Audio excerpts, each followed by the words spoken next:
This building is a church. This building is a elementary school. This building is a jump school. This building is a sea market. It is a car. He held it up to the light. He held it up to the.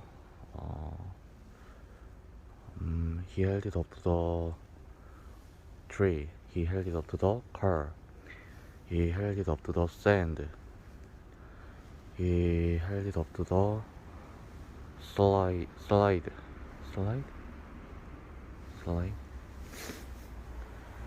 and he held it up to the building, and he held it up to the tire. He held it up to the chair.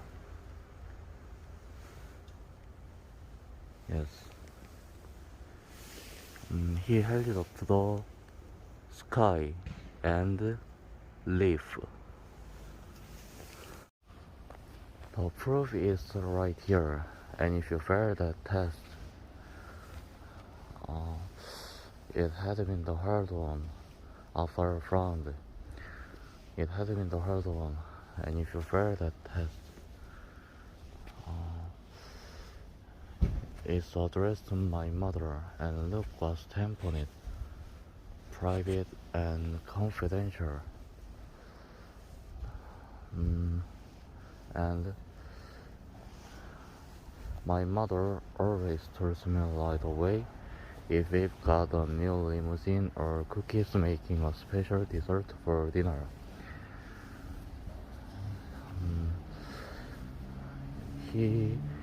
He was not a question after I wanted to think about. He showed himself chained to the wall of a dark dungeon. Outside the barred window, he could hear his friend playing. He could hear his friend playing. Buster and the Brain were setting up a tent for camping. Muffy and Prunella were rollerblading. Remember, Arthur, you told me afterward that you were how the Pilgrims came to America in 1620? Francine, Pilgrims didn't came to America in 1620. Oh no, said Francine. What, said Muffy? Tell us, said Buster. Tell me, said Arthur. Never mind, said Francine. It's too terrible to think about. Arthur frowned. That's why you have to tell me. Alright, said Francine, but you forced me into it. She shuddered.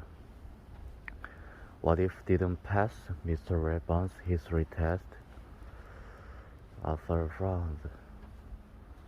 The big test had been the week before. It had been the hard one.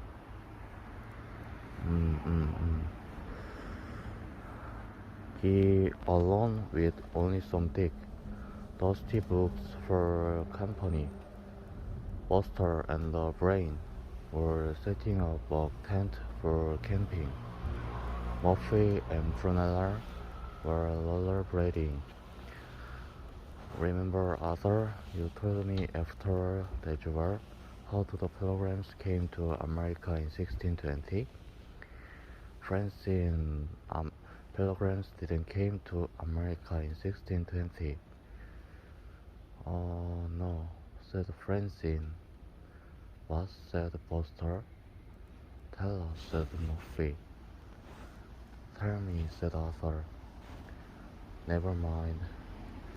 When Arthur got back to the classroom, his friends rushed to his side.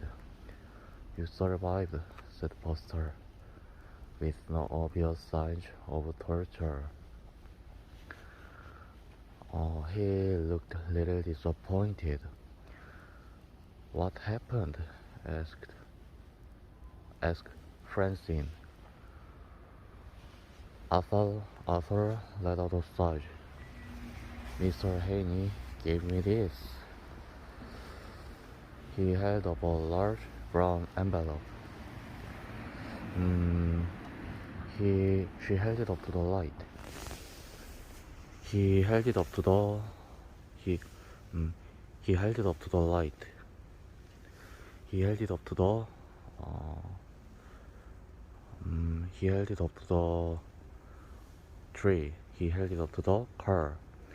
He held it up to the sand. He held it up to the slide,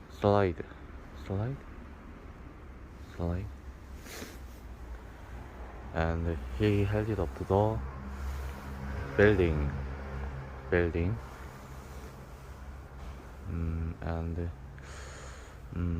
he held it up to the tire. He held it up to the chair. Yes.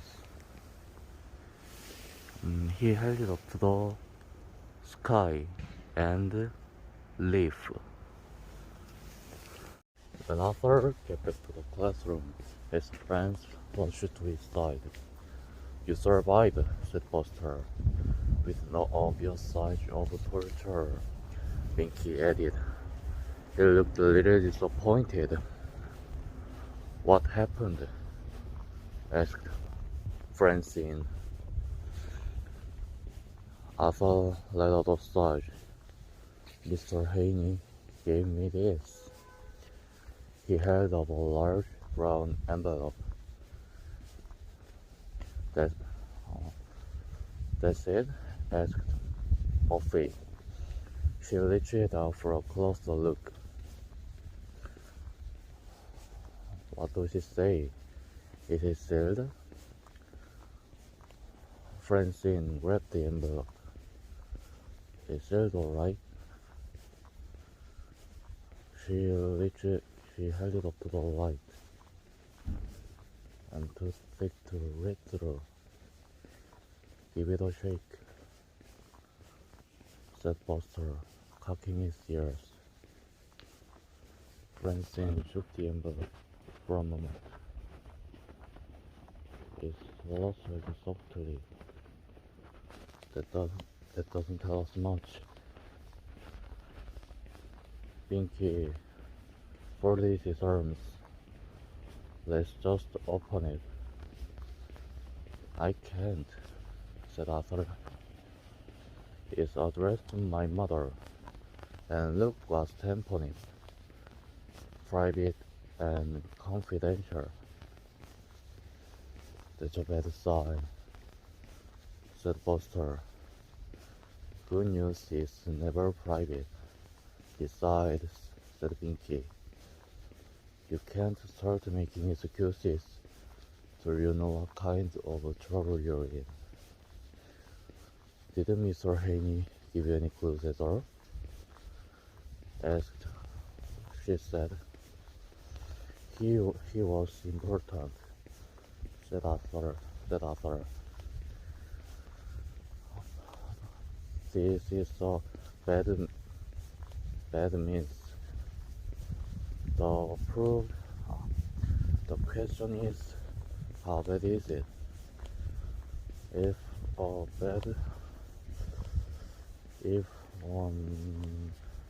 it's not one question Arthur wants to think about."